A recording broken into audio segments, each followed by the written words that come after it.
Okay, this is probably my least professional throw to a political video in history, but when the occasion calls for it, I will deliver for you, my people. So Benjamin Netanyahu, we know, is in the US at the moment, so met with President Trump at the White House. They did an Oval Office press conference where Trump announced that the US is in direct talks with Iran. He says they have a significant, very big meeting on Saturday. If Iran do not agree to not proceed with their desire for nuclear weapons, he says they'll be in big trouble. They also talked about a new hostage deal after the collapse of the former one.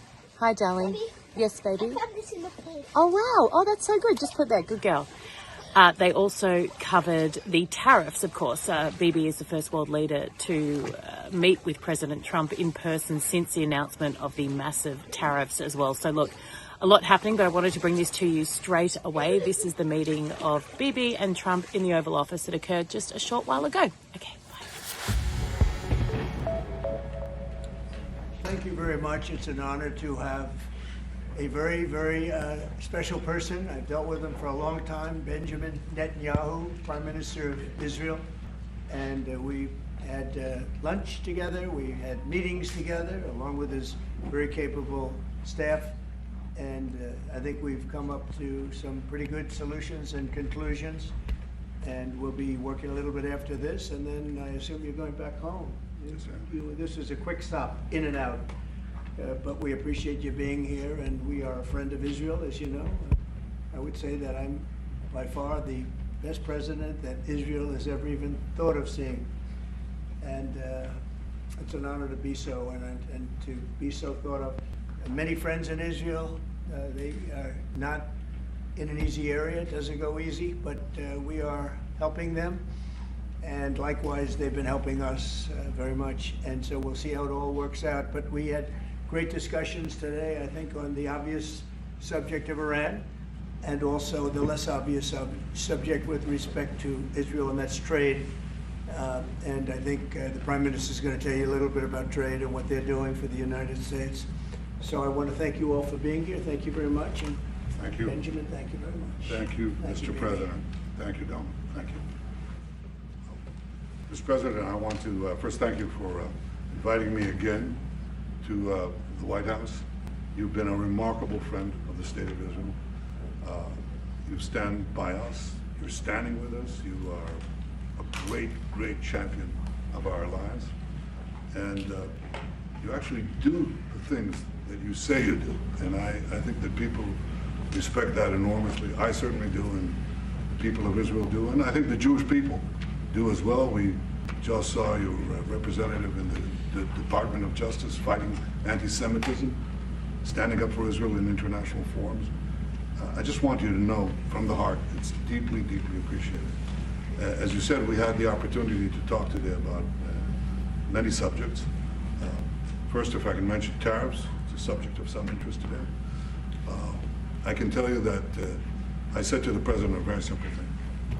We will eliminate the trade deficit with the United States. We intend to do it very quickly. We think it's the right thing to do. And we're going to also eliminate trade barriers, a variety of trade barriers that have been put up unnecessarily. And I think Israel can serve as a model for many countries who ought to do the same. I recognize the position of the United States. It says, you know, we're allowing other countries to put tariffs on us, but we don't put tariffs on them. And you know, I'm a free trade champion, and free trade has to be fair trade. And I think that's basically the position that you've put forward, Mr. President. We are going to eliminate the tariffs, and rapidly. I had the opportunity to speak to Secretary Lutnick yesterday. We talked about how we could effect this quickly, and I hope to bring a solution very quickly. We're not talking about intentions. We're not talking about you know, just words. We're talking about results. And those results are going to come back. That's the first. Thank you very much. It's very nice. Thank you. Thank you. Mr. President, what about the hostages deal? Well, What about the Let him hostages? finish. didn't finish. I'm going to begin. We spoke about not only the hostages, but about Gaza. The hostages obviously is a human story of just unbearable agony. I speak to the families. I spoke to them yesterday. Spoke to another one when I was in Hungary before I came here. I speak to them every day. They're in agony. The hostages are in agony, and we want to get them all out.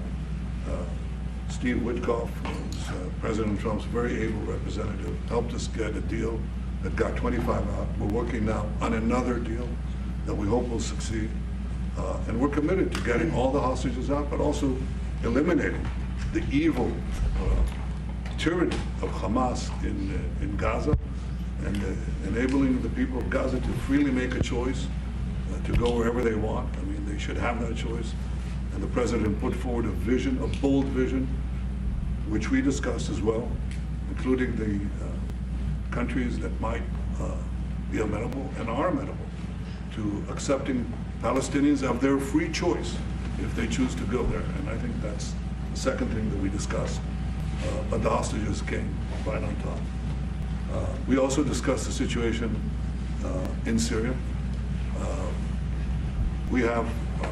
We've had neighborly relations with Turkey that have deteriorated, and we don't want to see Syria being used by anyone, including Turkey, as a base for attack in Israel. Turkey is a country that has a great relationship with the United States. The president has a relationship with the leader of Turkey. We discussed how we can avoid this conflict in a variety of ways, and I think we can't have a better interlocutor than the President of the United States for this purpose. And of course, we also discussed Iran. Look, we're both united in the goal that Iran does not ever get nuclear weapons. If it could be done diplomatically in a full way, the way it was done in Libya, I think that would be a good thing. But whatever happens, we have to make sure that Iran does not have nuclear weapons. That's the end of my speech. Mr. President, We're having direct talks with, wait. We're having direct talks with Iran.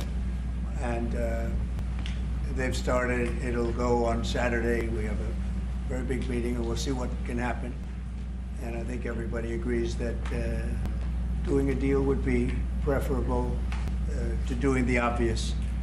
And the obvious is not something that I want to be involved with, or frankly, that Israel wants to be involved with if they can avoid it. So we're going to see if we can avoid it. But it's getting to be very dangerous territory. And hopefully those talks will be successful. And I think it would be in Iran's best interest if they are successful. We hope that's going to happen. And we had just a lot of good talks on a lot of things. I appreciate very much what you said about the tariffs. We've been ripped off and taken advantage of by many countries over the years, and can't do it anymore. Just can't do it anymore. Can't be the stupid people anymore. And it's all because of the people that sat in the seat right here. Not your seat, but this seat. They allowed things to happen to our country that they shouldn't have allowed to happen on trade and other things, many other things. I mean, look at what's happened with our last president, where he allowed millions of people to come into our country with an open border. Who would want an open border? How stupid was that? But he allowed millions and millions of people, and of the millions, and I think it was 21 million people, but let's say 3 of them were serious criminals, serious murderers and drug dealers and gang members and people from jails. All the jails emptied out right into our country, right along the open border on Mexico, generally the Mexico. They came in from Canada too, by the way, a lot. But generally speaking, on the southern border. And what a shame it is that we are now working very hard to get them out, get the criminals out, get the murderers out, the drug dealers, the mentally insane, get them out. They dropped the mentally insane in our country too. And this was all done by the Biden administration. It's a disgrace that we have to work so hard. And then we have judges that try and protect these people, but they didn't protect us when the people were being let in.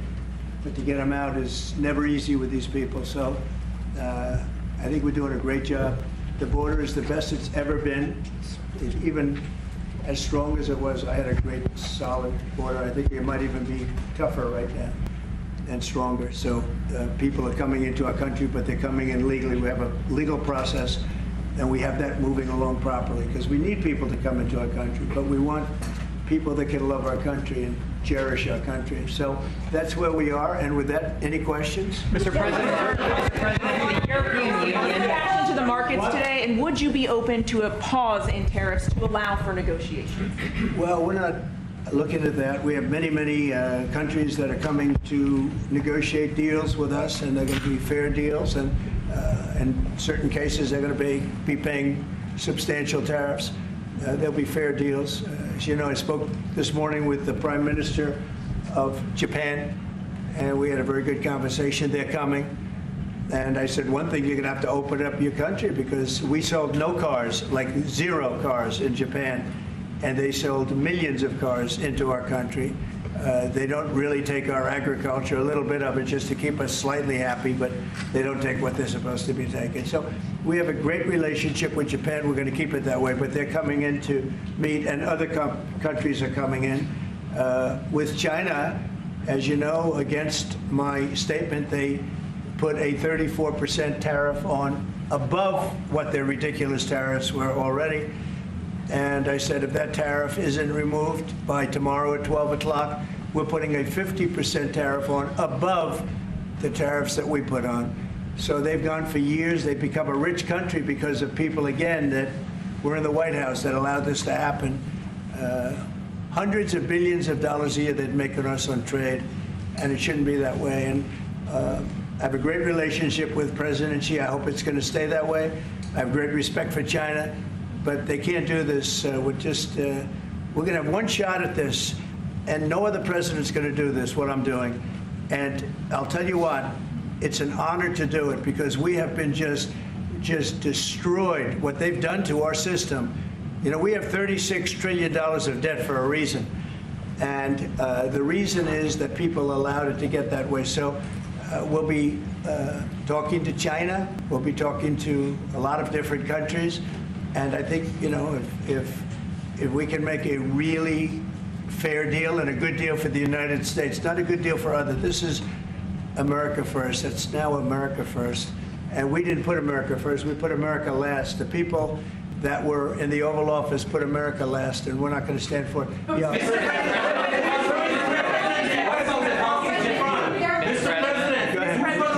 The U.S. in the talks with Iran.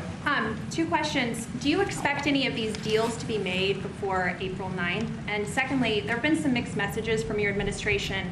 You're talking about negotiations, and yet others in your administration are saying that these tariffs are actually permanent. What is the action? Well, they can both be true.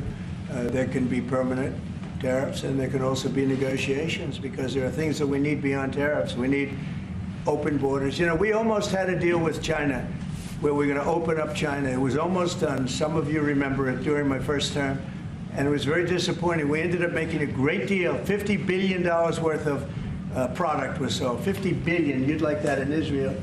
And I made that deal, but it wasn't the deal that I wanted. It was the deal that I wanted was that, plus they were going to open up China so that our companies could go into China and compete with other countries and China for the, you know, for a large number of people.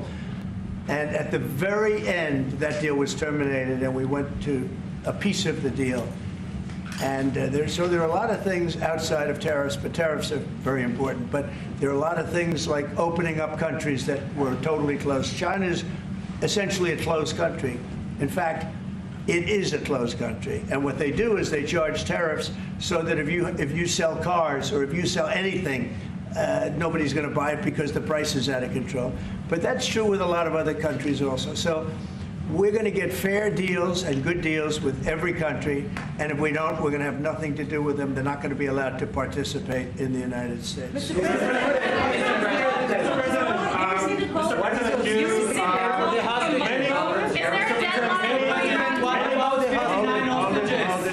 President, many of time. This gentleman is all day long.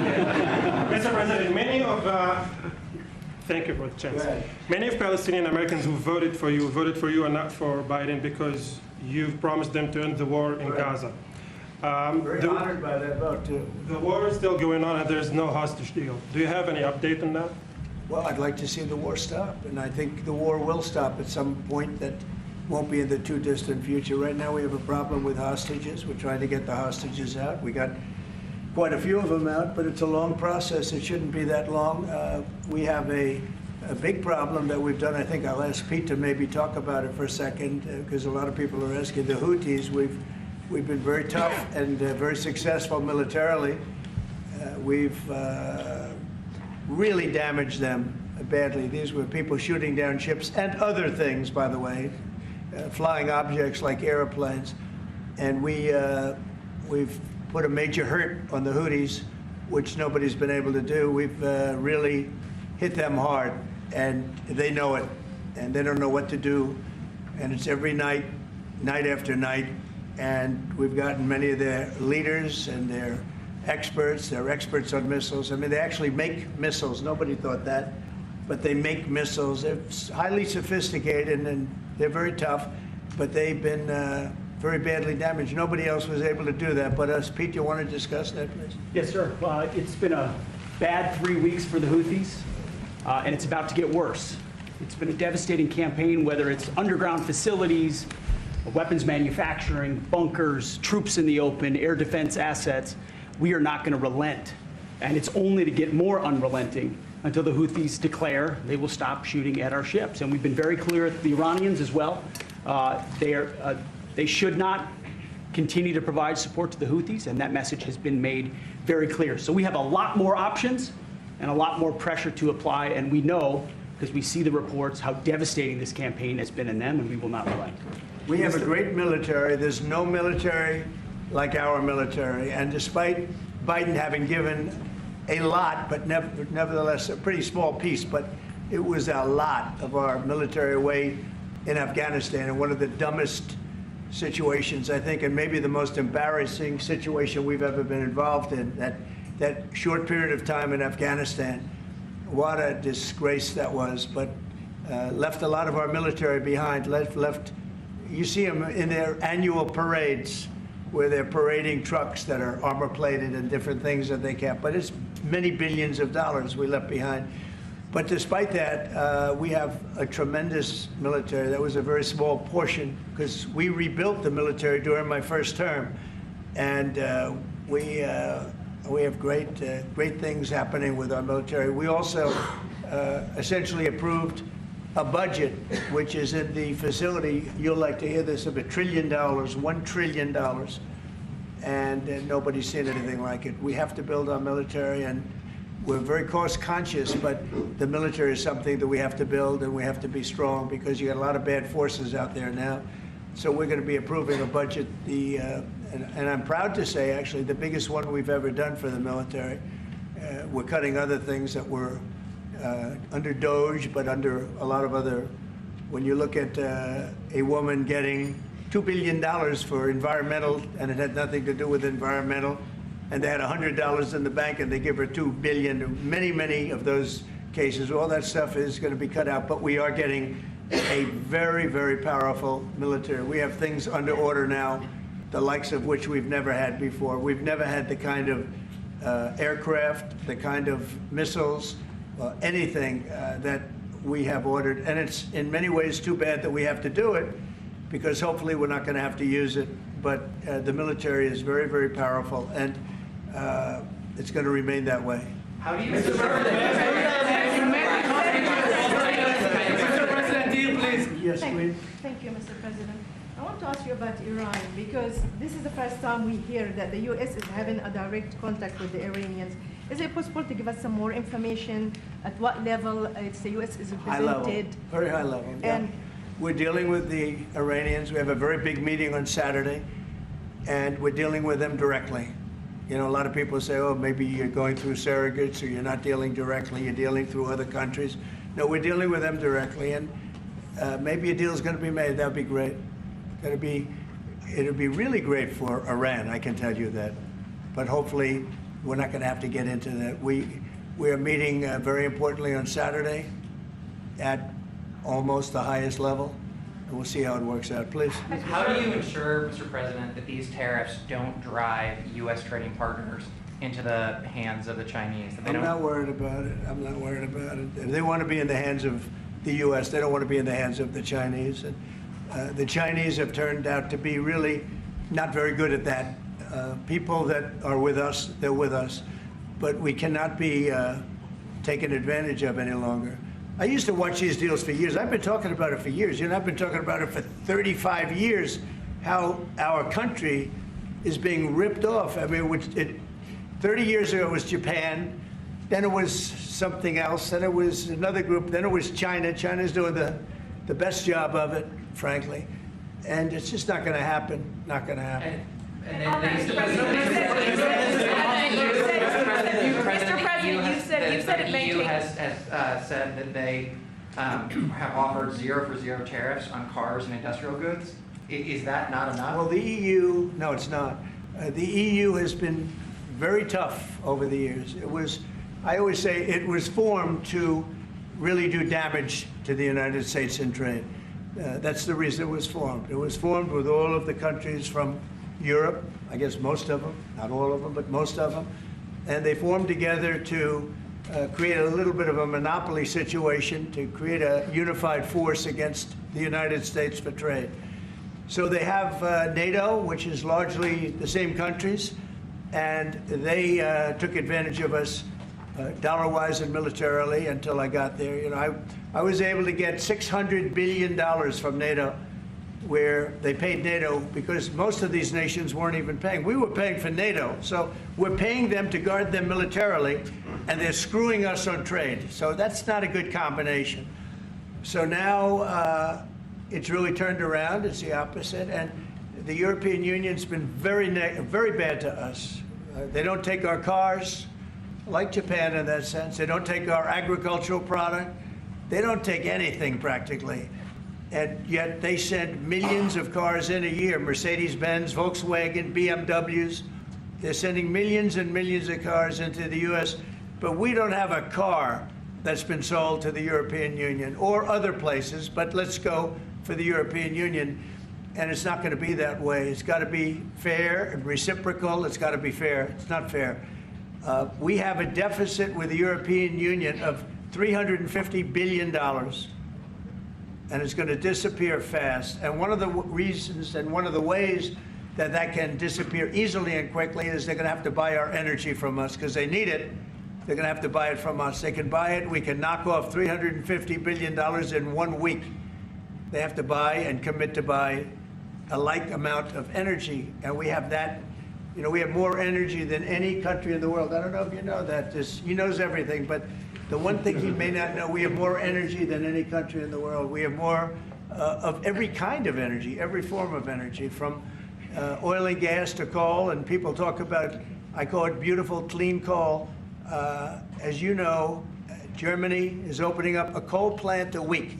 They tried the windmills and it didn't work. They tried all the other solutions and they were ready to go out of business. Now they're doing a coal plant a week. China is now up to 2 coal plants. They're opening 2 major coal plants every single week in China, all over China, and then we're not allowed to use coal. Well, we have clean, beautiful coal more than anybody else. We have oil and gas more than anybody else. We have the most energy of any country in the world, including Saudi Arabia, including everybody, by a lot. And I took it to #1. We were #3, and I took it to #1 during my administration.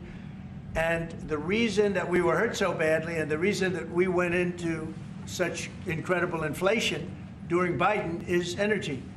It was also their bad spending, but energy, because they played around with this incredible thing that we had built, this administration had built, and the energy costs went through the roof. And when that went up, everything else followed. Now, if you look at what's happening, you got to see this today. I said, we're going to try and get groceries down, right? An old-fashioned term, but a beautiful term. Eggs. So when I got in, the press went absolutely crazy the first week. They said, eggs have quadrupled in price. I said, I just got here. Tell me about it. And Brooke Rollins and our team did a great job, and eggs are down now 79%, and they're all over the place. And this was a problem that somebody else would have taken a long time to cure. We have energy is down. We have interest rates are down. We have groceries, meaning food is down. We have everything is down at levels that nobody ever thought possible. Energy looks like it's going to be in the $2.50 a gallon range and maybe below that for a car, so for gasoline. So we're really doing amazing. I mean, we're cutting prices because prices got so high, people couldn't live. I mean, the prices for groceries, the prices for standard groceries, standard things were going through the roof. They couldn't live, and now those prices are coming down. So call them groceries, but that's down, energy's down, and interest rates are down. Everything's down. And the interest rates, the beauty there is when we refinance debt, you know, debt's become such a big factor in this country. We're going to start paying debt off with tariffs and other things. But it's such a big factor because the interest rate's so high. Well, now that's coming way down. So our budget's going to look a lot better because interest costs are way down. And I guess I've done that.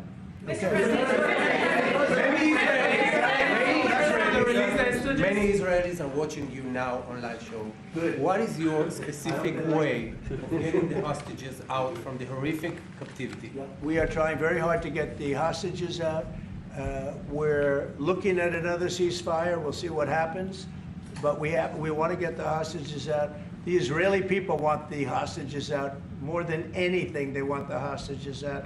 This man is working very hard with us to do that. I mean, I don't know. I hope he's being appreciated because he's been a great leader. He's working very, very hard on the hostages and many other things. And there are plenty of things you have to work on. It's a tough place in the world. I have a good partner. Yeah, you do have a good partner, and so do we. We're working very hard on the hostages. If you're going to negotiate a new deal with Iran, can you elaborate how it's going to be more effective than the JCPOA? Well, I can't really say that, but I think it'll be different and maybe a lot stronger. But they were so happy when we made that first deal because we did get a lot out. You know, I had people right in this office, this beautiful Oval Office. They came in, 10 people, hostages, you know that. And I said to them, so how was it? And the stories they told me, I mean, as an example, I said to them, was there any sign of love? You were there, 10 people. It's only 10, but it's pretty representative. Did the Hamas show any signs of, like, help or liking you? Did they wink at you? Did they give you a piece of bread extra? Did they give you a meal on the side, like, you know, you think of doing? Like would happen in Germany, would happen elsewhere. People would try and help people that were in unbelievable distress. They said no. I said, all of them. I said, did they ever wink at you like, you'll be okay? You're going to be okay? No, they didn't do that. They'd slap us. The hatred is unbelievable. And the lives, you know, they lived in a pipe, not really a tunnel, it was a pipe. And they always thought they were suffocating, they were going to suffocate. And then they'd open up the pipe, and it was like 3.5 feet high. This isn't, you know, we hear tunnels bad, but pipes are worse. And the stories I heard were incredible. But I just said, was there any sign of potential love or affection? And there were none whatsoever. It was amazing to me. There was nothing like, here, take this, it's a little extra meal or something. They lived like hell. I don't know. They seemed to be, they were amazing to me because they seemed to be pretty normal. They weren't scarred, but I guarantee underneath they have to be scarred. And one was there for 356 days. Another was there for about 180 days, you know, a long time. These are people that have been really, really horribly treated. I've never seen anything like it, actually. I was very surprised to hear the answer. Thank you, Mr. President. Are there 2 or 3 countries that are on your list that you feel are farther along in getting their tariffs lowered? I think there are many that want to get rid of tariffs right now. European Union, I mean, as badly as they've treated us, they've brought their car tariffs essentially off. I guess they brought it down to 2.5, and I hear maybe to nothing. But it's not only tariffs, it's non-monetary tariffs. It's tariffs where they put things on that make it impossible for you to sell a car. It's not a money thing. They make it so difficult, the standards and the tests. They drop a bowling ball on the top of your car from 20 feet up in the air, and if there's a little dent, they say, no, I'm sorry, your car doesn't qualify. When the same car from Germany or anything would dent likewise. Unless you can have an army tank, it's going to dent. So they come up with rules and regulations that are just designed for one reason, that you can't sell your product in those countries. And we're not going to let that happen. Those are called non-monetary barriers. They make barriers that are so tough that it's impossible to qualify. So tariffs are a big part of it, but there's another big part of it, and that's barriers. They also do something else. They manipulate their currency, and they drive it down. They want to drive it. They want to have low currencies. You know, it sounds better to have a high currency, a strong dollar or whatever, but they bring their currency down, and when it competes with our currency, it's very hard to sell a tractor. It's very hard to sell product because their currency is low and ours is much higher relatively.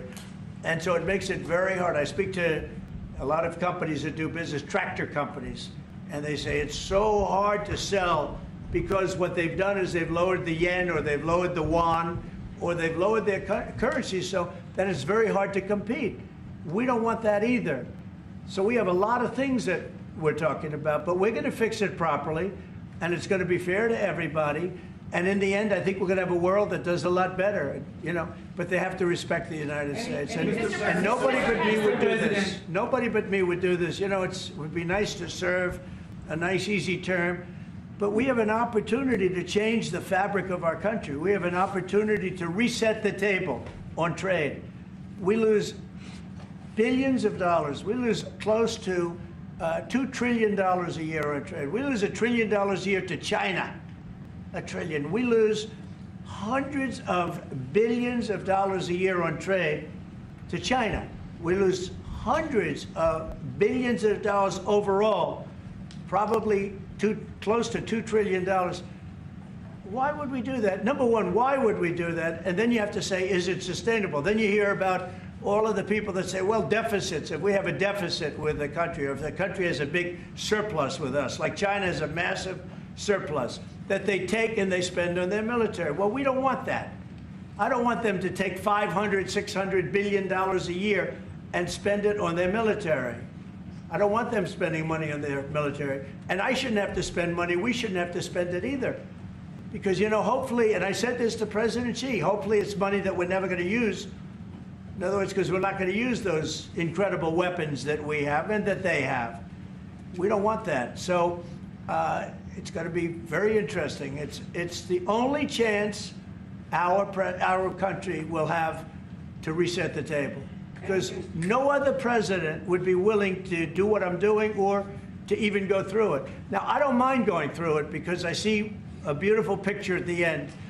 But we are making tremendous progress with a lot of countries, and the countries that really took advantage of us are now saying, please negotiate. You know why? Because they're getting beaten badly because of what's happening. They're getting beaten badly. They're being devalued as countries. But it's the only chance we're going to have to reset the table on trade. And when we do, we're going to come out unbelievably well. We're going to have a strong country economically again. And we're going to have those factories that are empty all over the United States. We've lost 90,000 plants and factories.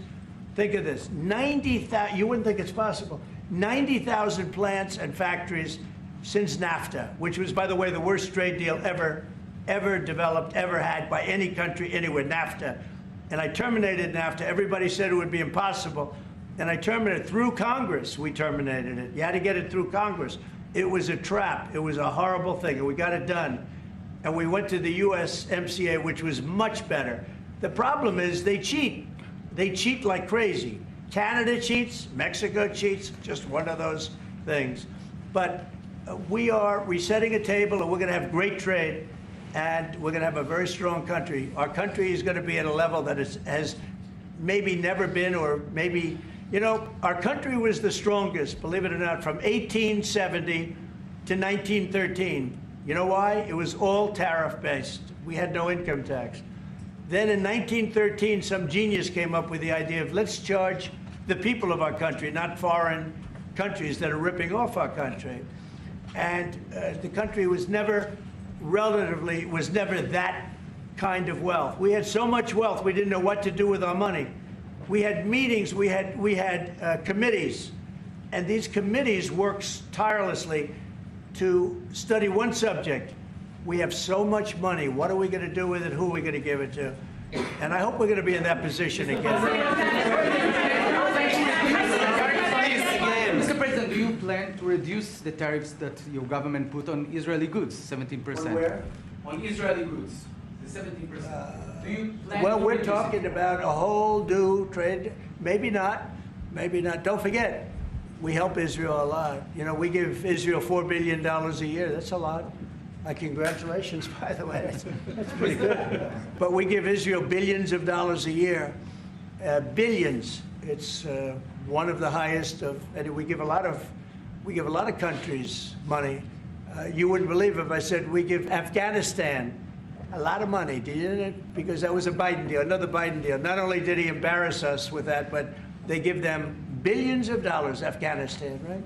So, but no, we take good care of our friends and we don't take care of our enemies. We're not taking care of our enemies anymore, but we do take care of our friends. Mr. Berman from the Times of Israel. The IDF is fighting again in the Gaza Strip. I myself might be called up in a month.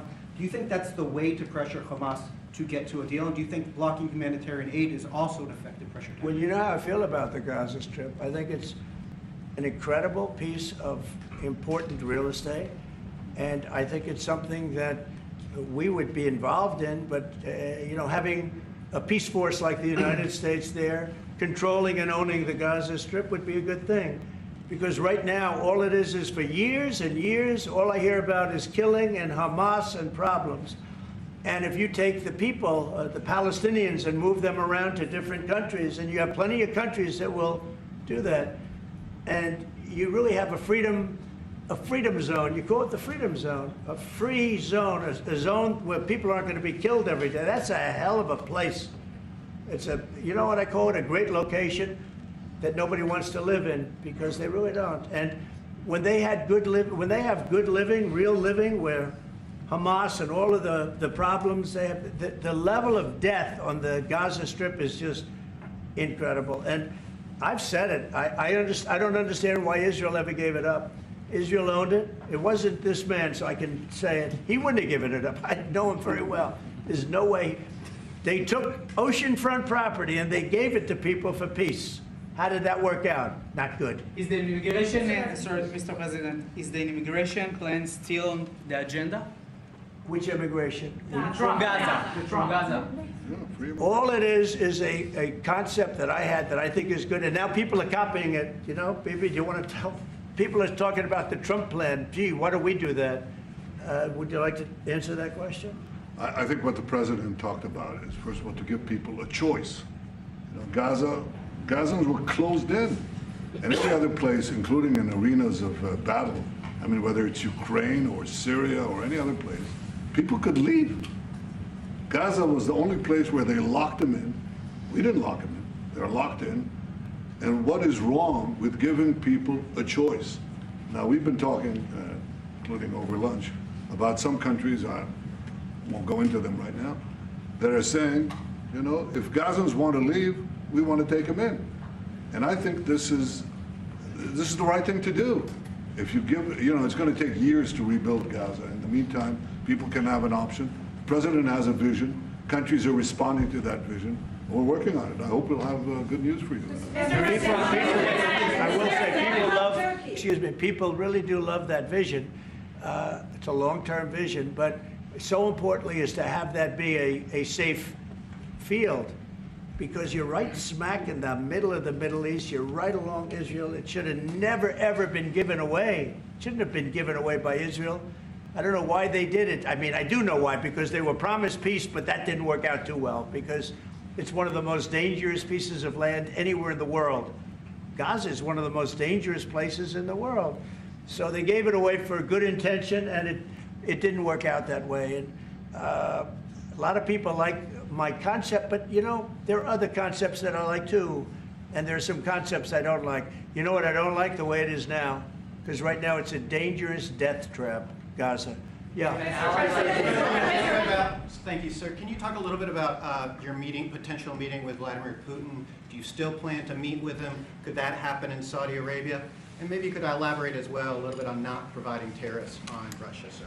So the reason we're not talking about tariffs with Russia is because we're not doing business essentially with Russia, because they're in a war. And I'm not happy about what's going on with with the bombing, because they're bombing like crazy right now. They're bombing. I don't know what's happening there. That's not a good situation. So we're meeting with Russia. We're meeting with Ukraine.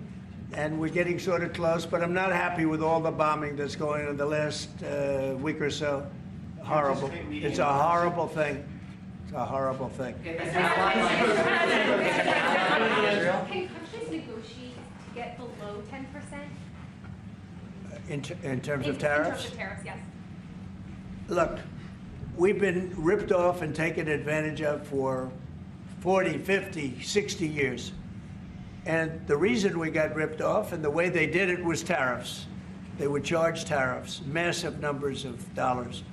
And when you look at China, when I took over, it was at $507 billion they were making. I call it making. A lot of people say, oh, it doesn't mean anything. Having a surplus means a lot, in my opinion. It's almost like a profit or loss statement. And when I took over, it was $507 billion that China was, this is originally, first term. And we were very, very tough on them because they were taking that money and they were building a military with it. Then when Biden came in, he let them get away with murder. He had no idea. I'll tell you what, that man had no idea what was happening, whether it was the border or China or anything else. He had no idea what was going on. And they went wild. China went wild. And the money they make is ridiculous, okay? It's just not gonna happen. And hopefully we'll get along with China. If we do, that's great. And if we don't, that's okay too. But we can't let that continue because that's an abuse. They abused the poor people that sat in the seat. That poor Biden, he was abused by them. They took advantage of him. And I'm surprised, you know, they have smart people. They were radical left lunatics, but they're smart. I'm surprised they'd allow that to take, you know, to happen. But we are going to bring great trade, and we're going to be fair to other countries. And I will say this, virtually every country wants to negotiate. If I didn't do what I did over the last couple of weeks, you wouldn't have anybody wants to negotiate. We would have gone to these countries who want to talk, and they were, well, we don't want to talk. Now they're coming to us. They're offering things like even Bibi, and this is unrelated because it's a different kind of a relationship. But he started off our conversation today that he's cutting all of the tariffs. He's cutting everything. He's going to get down to a free base. He's going to do things that, in all fairness, other countries, if they said that, would have never even thought about doing it. Now they're offering things to us that we would have never even thought of asking them for because they're experiencing a lot of hurt. And the hurt is that they've taken advantage of us and we finally fought back. Tariffs will make this country very rich. We're rich anyway, but we're rich in a certain way. We have $36 trillion in debt. I want to get rid of it, and we can do it quickly with proper deals. So when countries don't allow us to sell our product, but we allow them to sell their product, when they charge us massive amounts of money for the privilege of going into their country, those days are over. Okay. Yeah, go ahead. Me? Sir? Me? Yeah. Thank you, Mr. President. On Iran, two questions, please. First, if you can give us more details about where the meeting on Saturday is going to take place. I can't tell you that. I can just tell you there's a major meeting going on between us and Iran, and that'll take place on Saturday, and it's at top level. And the second question about this. A lot of people think that those talks are not going to lead anywhere because the Iranians will never give up. Sure. I think that's a possibility too. If diplomacy fails, is the United States, under your leadership, ready to take military action to destroy the Iranian nuclear program and remove this threat? I think if the talks aren't successful with Iran, I think Iran is going to be in great danger. And I hate to say it. Great danger, because they can't have a nuclear weapon. So is that a yes? You know, it's not a complicated formula. Iran cannot have a nuclear weapon. That's all there is. So Can't have it. Right now we have countries that have nuclear power that shouldn't have it, but I'm sure we'll be able to negotiate out of that too as part of this later on down the line. But Iran cannot have a nuclear weapon. And if the talks aren't successful, I actually think it'll be a very bad day for Iran if that's the case. Yeah. Mr. President, on manufacturing, Mr. President. Mr. President, was October 7th the death blow of the two-state solution, and would you consider classifying the Palestinian Authority as a terrorist organization for its continued pay-for-slay terror financing payments? So October 7th was a horrible day that some people, they deny it. Now, I can't believe they deny it from the standpoint of it. They do it because they think it's good politically. But I've seen the tapes. I've seen things that you don't want to see. October 7th was a horrible day, and it will go down as one of the really bad days in the history of the world. It was a horrible, horrible thing that happened. And they grabbed some of these people. I'll give you an example. When I was with the 10 hostages a few weeks ago, I said, so how many are there? 59. I said, oh, so 59, so we can get 59. They sort of knew the territory pretty good. And I said, how are they doing? They said, well, only 24 are living, the rest are dead. And these are young people largely. Young people don't die. You know, young people have an amazing ability to live. They can live through horrible things, but these are young people. And when they said that 24 are living and the rest are dead. And you know, I've had parents come up, Israeli parents largely. We have some Americans, and I guess we have one left, Alex. We have the one left. But I've had Israeli parents come up to me at events and say, my son is there. I said, well, how's he doing? Well, he's dead. But would you do me the biggest favor ever? Could you bring his body back home? They talked about a young dead boy and a young dead girl like they were living. And that could have something to do with religion. That could have something to do with, I guess maybe any parent would be, but I was surprised. They said, sir, my son is dead. It is just as important to bring that body back home. I asked that question as if he were alive. So you have a lot of them dead, and we'll be able to bring them back. But it's a horrible thing that's happened. These are young, largely young people. Some old ones too, frankly. And those people have lived in hell. When they came off, the second group that came out, they looked like they just got out of a concentration camp. They looked exactly like the pictures that I'd see from the 1940s, the concentration camps. And then they got a little bit better, you know, but that second group, those people came out and I said, this is unbelievable. We're going back into a chapter in history that is one of the worst ever. It's really very bad. Okay? Mr. President, thank you. You've said it could take 2 years to get American manufacturing fully up to speed in response to these tariffs. What happens in the meantime? Should Americans be prepared potentially for years? Yeah, I'll tell you what happens. We have now $7 trillion. Think of this, $7 trillion of commitments from companies wanting to go in, from Apple to many, many companies. But that takes time. Many from Taiwan. What? It takes time to Of course it takes time. Well, are you asking me a question or are you telling me? Yeah, it takes time. You know, you got to build a thing called a factory. You have to build your energy. You have to do a lot of things. I'm giving them energy. You know, we're going to let them build their own power plants. They'll be their own, essentially, they're going to be in charge of the power plant because our power is not reliable enough. You have a grid that's old and susceptible to a lot of things, including bombing and weather and a lot of other things. And we're going to give them record timing in terms of approvals of electric plants. Most of them want to build electric plants. We need massive amounts of electricity if we're going to compete with China and others. And interestingly, we're way ahead right now in the AI race with China. But the way we lose that race is if we can't give them electric. But we have more plants being built. We have everything. We're doing so great. And we want to keep it that way. And tariffs will be an important part of it. But one of the other things, Lee Zeldin's doing a fantastic job, head of environmental protection.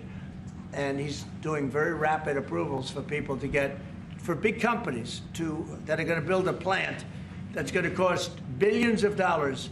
And we're going to get them their approvals. They have to be environmentally perfect, everything good, but they're going to be in record time, a matter of months versus a matter of many, many years. Okay? But in the meantime, Lisa Rozovsky from Haaretz. Turkey claims it will stabilize the situation in Syria. Turkey? Yeah. Israel doesn't want Turkey to influence Syria. What do you think? Do you think Turkey's influence in Syria can actually make it a better, more peaceful country, or vice versa? Well, I have great relations with a man named Erdoğan. Have you heard of him? Yeah. And I happen to like him, and he likes me, and I know the press will get very angry. He likes Erdoğan, but I do, and he likes me, and we've never had a problem, and we've gone through a lot, and we've never had a problem. We've always got, as you remember, we got our minister back from Turkey. You remember that? And this was a big deal at the time, and we got him back.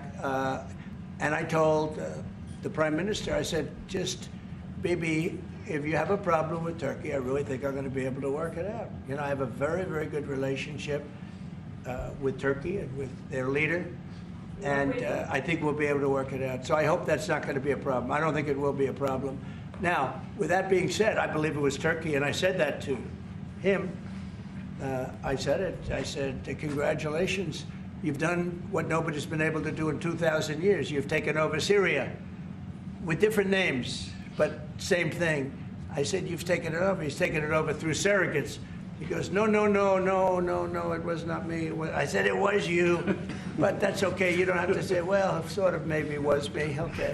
But what he did, look, he's a tough guy, and he's very smart, and he did something that nobody was able to do. You know, you got to hand it to him. Any problem that you have with Turkey, I think I can solve. I mean, as long as you're reasonable. You have to be reasonable. We have to be reasonable. Thank you very much, everyone. Thank you, press. Head out. Head out, press. Thank you. Thank you. Head out that door. Head out still. Through the corridor. Straight to where we came in. Thank you, press. Thanks, guys. Thank you, everyone. Please go out the door. Ma'am, the door's right there.